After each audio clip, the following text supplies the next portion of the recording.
Vasuki indicus.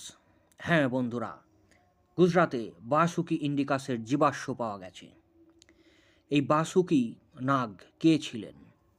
পৌরাণিক কথা অনুসারে এই বাসুকি নাগ হলেন সর্পকুলের রাজা, অর্থাৎ নাগরাজ। বাসুকি শিবের সর্প, মা মনসা তার বোন। তিনি শিবের গলায় পেঁচিয়ে থাকেন। হিন্দু পুরাণ অনুযায়ী দেবতারা সমুদ্র মন্থনের জন্য বাসুকিকে মন্থন রজ্জু হিসাবে ব্যবহার করেছিলেন। অমর হবার জন্য দেবতা ও অসুররা যখন সমুদ্র মন্থন শুরু করে, তখন রজ্জু বা দড়ি হিসাবে বাসুকিকে ব্যবহার করা হয়েছিল। কিন্তু তার মুখ থেকে যে বিষ নির্গত হয়, তা মহাদেব নিজের কণ্ঠে ধারণ করেন। গুজরাতে বাসুকি ইন্ডিকাসের যে জীবাশ্ম পাওয়া গেছে সেটা মোটামুটি ৪৯ ফুট লম্বা।